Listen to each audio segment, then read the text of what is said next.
안녕하세요, 뿌띠 언니입니다. 오늘은 저희 뿌띠 언니가 정말 특별한 분을 게스트로 모셨는데요. 다 같이 한번 모셔볼까요? 박수! 네, 안녕하세요. 저는 법무부 정양의 이승우 변호사라고 합니다. 저는 원래 이제 그 방송국 PD로 일을 하다가 변호사가 된 케이스인데, 또 연예인들이 이런 관리를 많이 받잖아요. 그래서 관리에 대한 얘기를 원래 많이 들었어요. 그 여자 연예인들이 오늘 어디 갔다가 온다 이런 얘기를 많이 들었었는데, 오늘 또 이런 샵을 방문하게 돼서 너무 반갑습니다. 반갑습니다. 아니, 어떻게 PD님 출신인데 변호사가 되신 거예요? 이제 제가 그 방송 일을 좀 하다가 거기서 여러 가지 분쟁들이 생기는 것들을 좀 해결해보고 싶어서 직접 해결하고자 변호사가 됐습니다. 네. 와, 이런 케이스는 또 처음 보는데 아무래도 더 접근성이 또는 이쪽이 이해도가 더 높이 있으실 것 같아요. 기대가 됩니다. 저희가 사실 변호사님을 모신 데는 이유가 있는데요. 사실 운영을 하시다 보면 정말 여러 가지 분쟁도 있고 내가 원치 않은 소송도 걸리고 이런 경우들이 좀 많이 있더라고요. 네. 그래서 이런 경우들을 속속히 파헤쳐가면서 질문 좀 드리고 싶은데, 그 이제 피부관리샵 하시는 분들이 이제 주로 응대하는 고객들이 이제 젊은 층 여성분들이 많잖아요. 그러다 보니까 20대, 30대 여성분들이 많은데, 그러다 보니까 여러 가지 법률적인 분쟁에 좀 휘말릴 수도 있다.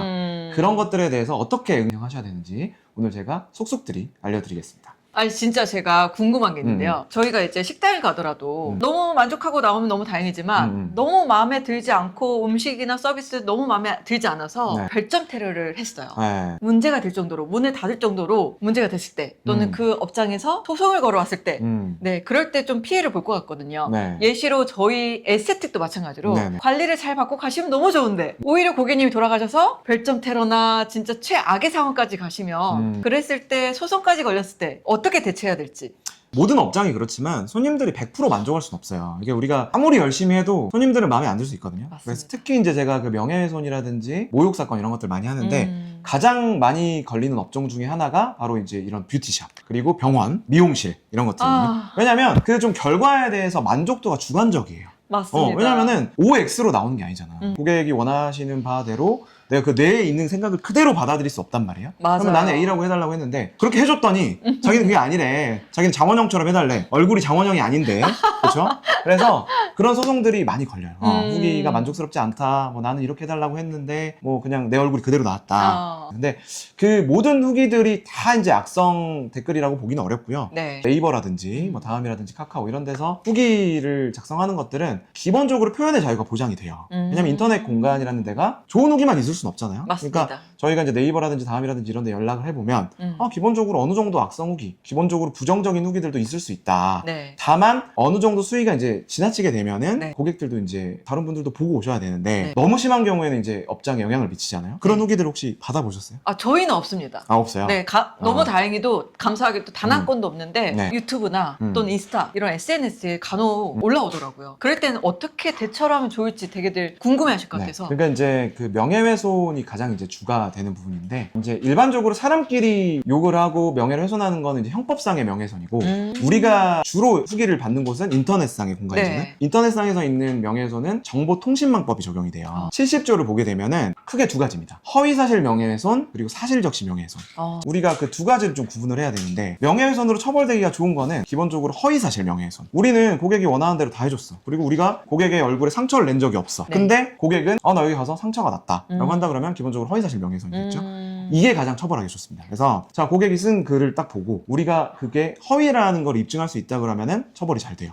근데 실상 이 안에서 일어나는 일들을 전부 다 우리가 뭐 녹음한다거나 영상을 찍을 수가 없잖아요. 그래서 허위인 거를 입증하기 어려워요, 이 사장님들 입장에서는. 그래서 제가 이제 추천드리는 방법은, 허위사실임을 입증하면은 우리가 상대방을 처벌하고 글도 지울 수 있기 때문에 처음에 뭐 여러 가지 뭐 상담지라고 하나요? 그런 것들을 좀 적어 놓잖아요. 그리고 어떤 요구사항들이 있는지를, 그런 것들을 적으면서 저는 녹음하라고도 해요. 녹음은 당사자들 간의 대화는 허락 없이 녹음해도 되거든요. 그래서 녹음해 놓으면은 나중에 이 고객이 딴소리 했을 때 그걸 입증하는 데 굉장히 도움이 됩니다. 그럼 예시로 음식점에 갔는데 실제로 파리가 나와서 비방하는 그 글을 올렸을 때에 대한 문제가 생겼을 때 내가 팩트의 사실인지 아닌지가 중요한 거네요. 그렇죠. 그러니까 이제 명예훼손으로 처벌할 수 있는 거는 두 가지인데, 방금 말씀드린 건 허위사실 명예훼손. 허위인 걸 입증을 했어. 고객이 거짓말로 후기를 올렸어. 이거는 처벌이 분명하다. 그리고 글을 내릴 수 있다. 다만 이제 사실인 경우가 문제가 돼요. 우리가 진짜 실수를 하는 경우도 있잖아요. 그렇죠. 이제 관리사분들께서 뭔가 고객이 원하는 대로 내가 잘못 알아들은 거야. 그래서 파리가 나온 것처럼 뭔가 잘못 시술을 했어. 그런 경우에는 이제 사실적시 명예훼손으로 간단 말이에요. 그러면 경찰이라든지 검찰이 고소를 했을 때 사실임에도 불구하고 비방의 목적이 있는지 봅니다. 비방의 목적. 흔히 이제 그런 악플을 쓰실 때 고객들이 뭐라고 쓰냐면 이거는 공공의 이익을 위해서 적습니다 라고 적어요. 이게 왜 이렇게 적냐면 자기가 쓴 글이 비방의 목적이 없다라는 거를 입증하기 위해서 그런 거야. 이 포인트 진짜 중요하네요. 네, 내가 비방의 목적이 없다라는 것만 명시하고 하는 건 크게 문제가 되지 않는다. 근데 이제 내가 비방의 목적이 없어요. 저는 공공의 이익이라고 적어도 실제로 내용 완전 비방일 수 있잖아요. 뭐 원장님 못생겼어요.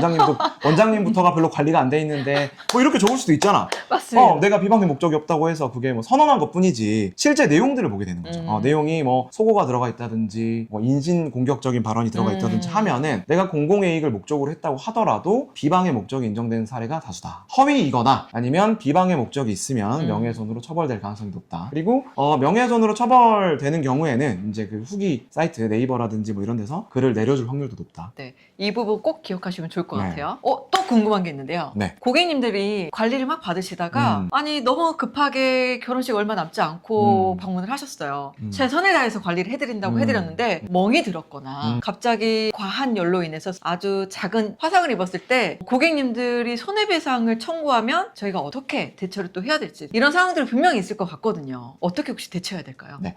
그러니까 이제 민사적으로 봤을 때 이제 그 두 가지 조항이 문제가 돼요.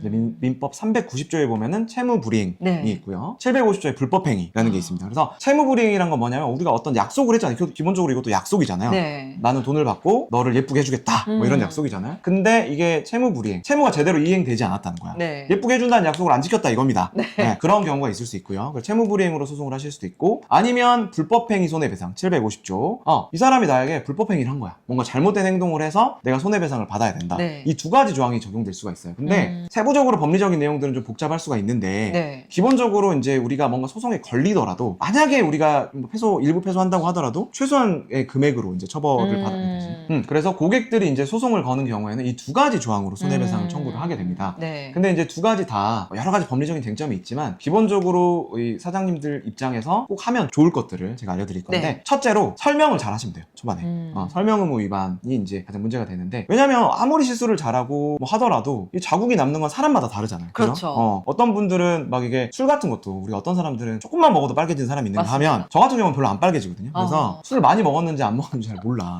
근데 이 시술들도 저도 이제 뭐 관리도 받고 하지만 제 친구들은 막 엄청 빨개지는 사람들이 있어요. 시술 받으면. 근데 저는 시술 받으면 잘 안 빨개져. 근데 예상할 수가 없잖아. 이 그렇죠. 사람이 맞아요. 결혼 일주일 뒤인데 이 사람이 얼마나 빨개질지 내가 어떻게 알아. 이 사람 피부 성향을 이제 기본적으로 보고 파악은 하시겠지만 그 신부가 좀 미리 왔어야지 그럴 거면. 그죠? 근데 미리 오지도 않아놓고 일주일 뒤에 가서 뭐 남아있다 이런 것들을 우리가 그럴 수도 있다라는 걸 설명하시면 돼요. 이거에 대한 어떤 기본적인 책임은 본인이 좀 감안하셔야 된다. 그래서 고객님 이게 일주일 뒤에 결혼이시면 조금 남으실 수도 있으니까 강도를 좀 약하게 해드릴까요? 라든지 그런 설명 의무들을 충분히 이행하시는 게 좋다. 설명 초반에. 의무를 한 것과 안 한 거의 차이가 분명히 나죠. 그럼요. 이제 나중에 이게 따졌을 때 이제 결국 판사님들이 보는 거는 그런 거에 대한 충분히 고지를 네가 들었느냐 물어본단 말이죠. 그래서 네. 과실에 대한 어떤 비율이 좀 줄어들어요.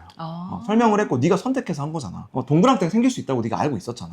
아니, 결혼 날짜를 미루든가 미리 오든가 해야 되는데 늦게 와놓고 설명 다 들어놓고 했기 때문에 일부 실수가 있다고 하더라도 과실 비율이 떨어진다라는 어떤 그런 주장을 해볼 수 있는 거죠. 원장님들 들으셨죠? 꼭 설명 의무를 하셔야 됩니다. 그리고 이제 설명을 잘했다고 하더라도 중간중간에 이제 조금 확인을 해가면서 이제 시술을 하잖아요. 그래서 네. 시술 방법이 적절했는지, 그리고 어떤 설명 의무가 이행됐는지, 그리고 뭐 그 후에 사후 처리들이 잘 됐는지 이런 부분들을 충분히 이제 따져서 과실 비율을 정하게 되는데 중간중간 그러니까 고객한테 그런 얘기를 자꾸 해야 돼요.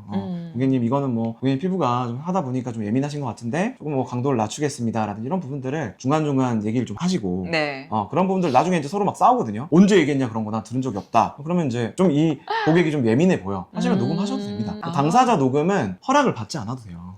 네, 고객한테 설명 안 해도 됩니다. 둘이서 대화 나누고 있는 거는 이 사람이 허락 안 해도 내가 녹음해도 돼요. 그래서 실제로 제가 특히 네. 병원에 요즘에는 의사분들도 굉장히 소송 많이 걸리거든요. 그러니까 상담실에 그 컴퓨터에 네. 기본적으로 녹음이 돼 있는 분들이 있어요. 그게 이제 의사분들도 여러 가지 업무 방해라든지 뭐 폭력이라든지 이런 데 대비하시기 위해서 그런 것들을 하시는 분들이 있는데 충분히 하셔도 됩니다. 그런 것들은 우리도 방어해야 되잖아요. 맞아요. 진상 고객들 많잖아요. 맞습니다. 네, 그래서 녹음이라든지 CCTV 이런 것들 잘 보관해 놓으시면 좋습니다. 네, 오늘 또 꿀팁을 또 배웠네요. 네. 실제로 트러블 고객님이라든지 또는 흉터가 있으셔서 재생 관리를 받으러 오신 고객님들이 계세요. 네. 재생 관리가 도움이 되려고 관리를 받았는데 흉이 더 졌다 또는 상처를 더 입었다라고 상해죄로 고소를 한다고 하시면 어떻게 또 적용이 될지. 그러니까 제가 비슷한 경험이 있어요. 제가 인모드를 받았거든요. 근데 인모드가 뜨거워. 네. 그 FX랑 포라가 있잖아요. 네, 근데 네, 이제 네. 뜨겁단 말이에요. 그래서 전문가시네. 네, 전문가예요. 저도 이제 제가 이제 나이가 있기 때문에 자꾸 쳐줘야 되거든요. 했는데 갑자기 어느 순간 뜨거운 거야. 그러니까 원장님 네. 하시더라고. 그래서 제가 이제 나가가지고 이제 거울을 봤더니 여기가 화상을 입은 거야. 그래서 원장님 나한테 엄청 미안하다고 네. 우리사라 공짜로 해주시긴 했어. 고소 안 하시고? 근데 이제 내가 그래도 변호사잖아. 우리 네. 원장님 나 변호사인지 알거든요. 막 전전긍긍 하시는 거야. 그래서 원장님 제가 고소는 안 해요.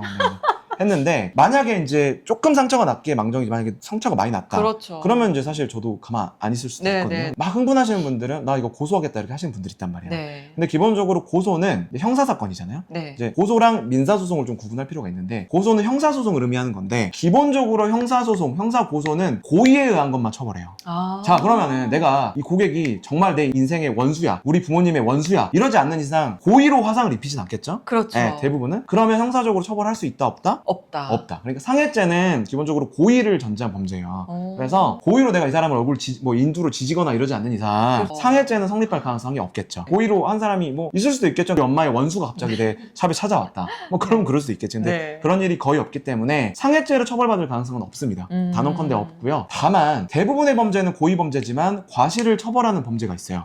과실치상. 네. 우리가 교통사고 났을 때 처벌할 수 있잖아요. 네. 그런 경우처럼 이제 과실로 처벌하는 경우가 극히 드문데 이 상해의 경우에는 상해죄는 고의지만 업무상 과실치상, 과실치상은 과실범도 처벌할 수가 있어요. 그래서 내가 다쳤는데 화상을 입었는데 과실이 좀 지나쳐. 네. 그러면은 과실치상으로 처벌될 수는 있습니다.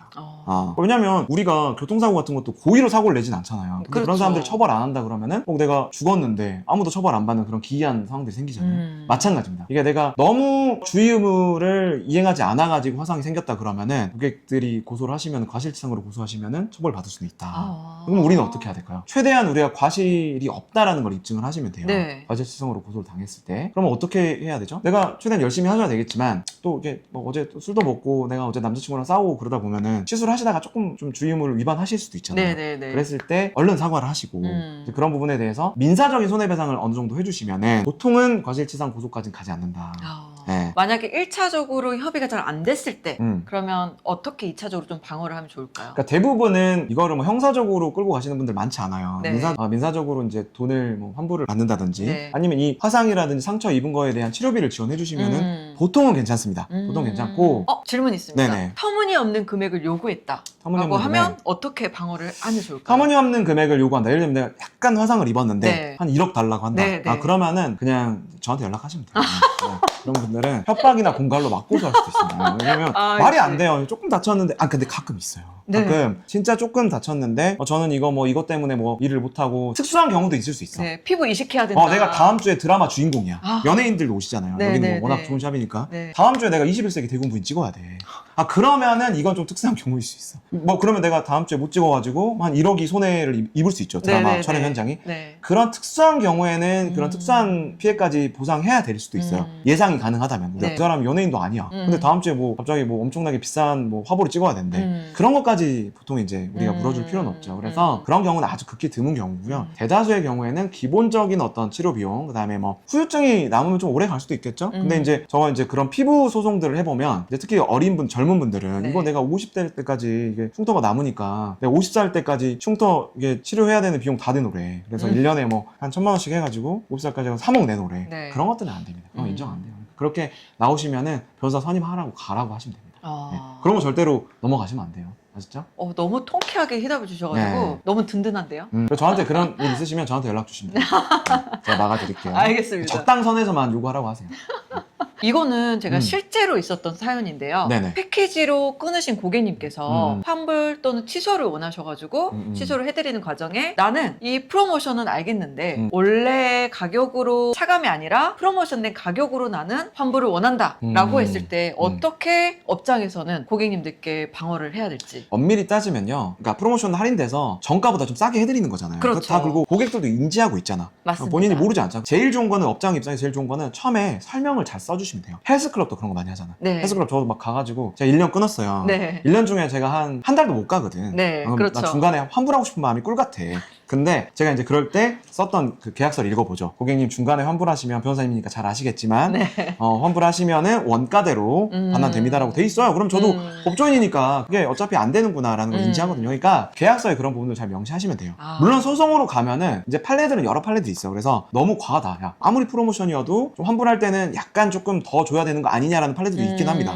근데 이제 어쨌든 기본적으로 대다수의 고객들은 자기가 사인했기 때문에 프로모션 금액에 적용돼서 이제 원가로 환불할 수 없다라는 거는 인지를 한다. 그래서 그런 문구들을 제가 어떻게 넣어야 되는지를 조금 알려드릴 겁니다. 너무 좋습니다. 기본적으로 다른 업장도 마찬가지예요. 네. 어디든지 프로모션 하면 싸지는 건 다 마찬가지잖아요. 그 말씀 헬스장도 마찬가지고 병원도 마찬가지고 미용실도 마찬가지예요. 맞습니다. 어떤 조항들을 좀 넣어놔야지 우리가 나중에 클레임을 좀 방지할 수 있는지 클레임을 받더라도 우리가 소송에서 이겨낼 수 있는지 네. 그런 것들을 조금 제가 이제 말씀을 드릴 텐데요.